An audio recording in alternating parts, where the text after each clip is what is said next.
ಕೇಂದ್ರದಲ್ಲಿ ಅಧಿಕಾರಕ್ಕೆ ಬರೋದು ಯಾವಾಗ ಅವರು ಕನಸೇ ಕಾಣಬೇಕಲ್ಲ. 11 ವರ್ಷದಿಂದ ಮೋದಿಯವರು ಪ್ರಧಾನಮಂತ್ರಿಯಾಗಿ ಕೆಲಸ ಮಾಡ್ತಾ ಇದ್ದಾರೆ. ಮುಂದಕ್ಕೂ ಇನ್ನು 20 ವರ್ಷ BJPನೇ ಕೇಂದ್ರದಲ್ಲಿ NDA ಜೊತೆ ಅಲಯನ್ಸ್ ಪಾರ್ಟ್ನರ್ ಆಗಿ ಸರ್ಕಾರ ನಮ್ಮದೇ ಇರುತ್ತೆ. ಆದರೆ ಅವರು ಹೇಳುವ ಮಾತುಗಳಿದೆಯಲ್ಲ, RSS ಬ್ಯಾನ್ ಮಾಡಿ ಹೆಂಗೆ ಬ್ಯಾನ್ ಮಾಡಿಬಿಡ್ತಾರೆ? ಕಾಂಗ್ರೆಸ್ 3 ಬಾರಿ ಬ್ಯಾನ್ ಮಾಡಿರಲಿಲ್ವಾ? ಎಮರ್ಜೆನ್ಸಿ ಟೈಮಲ್ಲಿ ಒಂದು ಸಲ, ಅದಾದಮೇಲೆ ಮೊನ್ನೆ ರಾಮ ಮಂದಿರದ ವಿಷಯದಲ್ಲಿ ಒಂದು ಸಲ ಬ್ಯಾನ್ ಮಾಡಿರಲಿಲ್ವಾ? ಆಮೇಲೆ ಬ್ಯಾನ್ ವಾಪಸ್ ತೆಗೆದವ್ರು ಯಾರೋ ಇದೇ ಕಾಂಗ್ರೆಸ್ ಅವ್ರು. ಆಗ ಪ್ರಿಯಾಂಕಾ ಖರ್ಗೆ ಎಲ್ಲಿದ್ದರು? ಶಾಲೆಗೆ ಹೋಗ್ತಾ ಇದ್ರು. ಇವ್ರ ತಂದೆಯವರು ಇರಲಿಲ್ವ ರಾಜಕಾರಣದಲ್ಲಿ? ಇವ್ರ ತಂದೆಯವ್ರ ನೇತೃತ್ವದಲ್ಲೇ ಸರ್ಕಾರ ಬ್ಯಾನನ್ನು ವಾಪಸ್ ತೆಗಿಲಿಲ್ವಾ? ಮಾತು ಬರುತ್ತೆ, ಚಪ್ಪಲಕ್ಕೆ ಮಾತಾಡ್ತೀನಿ ಅನ್ನೋರಿಗೆ ಏನು ಹೇಳೋದು?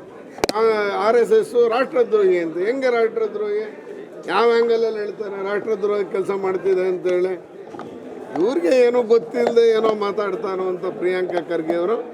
ನನಗನ್ಸುತ್ತೆ ಇತ್ತೀಚೆಗೆ ಸ್ಥಿಮಿತವನ್ನು ಕಳ್ಕೊಂಡಿದ್ದಾರೆ, ಸ್ಥಿಮಿತ ಇಲ್ಲದೆ ಮಾತಾಡ್ತಿದ್ದಾರೆ ಏನೋ ಅಂತ ಅನ್ನಿಸ್ತಾ ಇದೆ.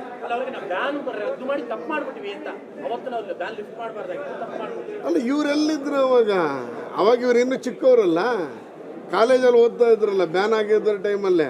92, 94ರಲ್ಲಿ ಎಲ್ಲಿದ್ರು ಇವರು? ಇವತ್ತು ಏನೋ ಬಾಯಿಗೆ ಬಂದಂಗೆ ಮಾತಾಡ್ತೀನಿ. ಅಪ್ಪನ ಆಶ್ರಯದಲ್ಲಿ ನಳಿನಲ್ಲಿ ಬೆಳೆದಿರುವಂಥದ್ದನ್ನು ಜ್ಞಾಪಿಸ್ಕೊಳ್ದೇನೆ ಭಾಳ ದೊಡ್ಡ ಲೀಡ್ರ್ ಥರ ಮಾತಾಡಿದ್ರೆ ಇವ್ರು ಲೀಡ್ರೇ.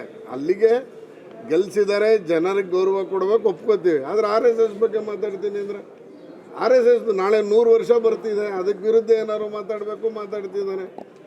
ಯಾವುದು ಏನು ಗೊತ್ತಿದೆ ಇವ್ರಿಗೆ RSS ಬಗ್ಗೆ? ಯಾವತ್ತಾರು ಒಂದು ದಿವಸ ಶಾಖೆಗೆ ಹೋಗಿದಾರಾ? RSSಲ್ಲಿ ಒಂದು ದಿವಸ ಕಾರ್ಯಕ್ರಮದಲ್ಲಿ ಭಾಗವಹಿಸಿದಾರ? ಏನು ಮಾಡಿದೆ? ಸುಮ್ಮನೆ RSS ಬಗ್ಗೆ ಮಾತಾಡ್ಬಿಟ್ರೆ ದೇಶದ್ರೋಹಿ ಎಲ್ಲಿದೆ? ಹಂಗಾದ್ರೆ ಖಂಡಿತ 1 ಗಂಟೆಗಳ ಕಾಲ ಶಾಖೆಗೆ ಬರಲಿ, ಶಾಖೆಯಲ್ಲಿ ಏನು ಚಟುವಟಿಕೆ ನಡೀತಾ ಇದೆ ಅಂತ ನೋಡಲಿ. ಪಾಕಿಸ್ತಾನ ಜಿಂದಾಬಾದ್ ಅಂತ ವಿಧಾನಸೌಧದಲ್ಲಿ ಕೂಗಿದ್ರೆ ಅದು ತಪ್ಪಲ್ವಂತೆ. ಇವತ್ತು RSS ಬಗ್ಗೆ ಮಾತಾಡ್ತಾರೆ. ದಯಮಾಡಿ ಪ್ರಿಯಾಂಕಾ ಖರ್ಗೆ ಅವರೇ, 1 ಗಂಟೆಗಳ RSSನ ಶಾಖೆಗೆ ಹೊರಟು ಬನ್ನಿ. 1 ಗಂಟೆ ಕಾಲದ ನೀವು ಎಷ್ಟೊತ್ತು ಕೂತ್ಕೊಳ್ಳೋಕ್ಕಾಗತ್ತೆ ಅಷ್ಟೊತ್ತು ಕೂತ್ಕೊಳ್ಳಿ, ಅಲ್ಲೇನು ನಡೆಯುತ್ತೆ ಅಂತ ನೋಡ್ಕೊಂಬನ್ನಿ. ಸುಮ್ಮನೆ ರಾಷ್ಟ್ರದ್ರೋಹ ಅಂದರೆ ಏನರ್ಥ? ಇದನ್ನು ನಾನು ಉಗ್ರವಾಗಿ ಖಂಡಿಸ್ತೇನೆ. ಇಡೀ ಕಾಂಗ್ರೆಸ್ ಮಾಡ್ತಿರೋದೇ ಅದು. ಕಾಂಗ್ರೆಸ್ ಅವರು ಅವರ ಎಲ್ಲ ಹುಳುಕುಗಳನ್ನ ಮುಚ್ಕೊಳ್ಳೋವಂಥದ್ದಕ್ಕೋಸ್ಕರ ಬೇರೆ ಬೇರೆ ವಿಷಯಾಂತರವನ್ನು ಮಾಡ್ತಾ ಇದ್ದಾರೆ. ಇದು ಅದರ ಒಂದು ವಿಷಯಾಂತರದ ಒಂದು ಭಾಗ ಅಷ್ಟೇ. ರವಿಕುಮಾರ್ ಅವರು ನನ್ನ ಹತ್ರ ಹೇಳಿರಲಿಲ್ಲ ಅಂತ ಹೇಳಿದ್ದಾರೆ. ನಿನ್ನೆ ಹೈಕೋರ್ಟ್ ಮಧ್ಯಂತರ ರಿಲೀಫನ್ನು ಕೊಟ್ಟಿದ್ದೆ. ಆದರೆ ಯಾವುದೇ ಹೆಣ್ಮಕ್ಳ ಬಗ್ಗೆ ಮಾತಾಡಿದ್ರು ಆ ಥರ ಮಾತಾಡಿದರೆ ಅದು ಸರಿಯಲ್ಲ ಅನ್ನೋದು ಎಲ್ಲರ ಅಭಿಪ್ರಾಯ. ಹಾಗೆ ನಂದು ಅಭಿಪ್ರಾಯ. ಅವ್ರ ಹತ್ರ ಮಾತಾಡಿದರೆ ಖಂಡಿತ ಹತ್ರ ಸರಿಯಲ್ಲ. ಹೌದು, ಎಲ್ಲೇ ಮೀರ್ತಾ ಇದೆ. ಎಲ್ಲ ಚೌಕಟ್ಟೊಳಗೆ ಮಾತಾಡಬೇಕಾಗಿತ್ತು, ಚೌಕಟ್ಟನ್ನು ಮೀರಿ ಮಾತಾಡ್ತಾರೆ. ಇದೆಲ್ಲ ಪಾರ್ಟಿಯವರು ಎಲ್ರಿಗೂ ಹೇಳಬೇಕು. ಅಂದರೆ ನನಗೆ ಎಲ್ಲವೂ ಗೊತ್ತು ಅಂತ ಮಾತನಾಡಕ್ಕೆ ಹೋದಂತಾದ್ರೆ ಈ ಪ್ರಾಬ್ಲಮ್ ಆಗುತ್ತೆ ಅಂತ ಅನ್ನಿಸ್ತಾ ಇದೆ.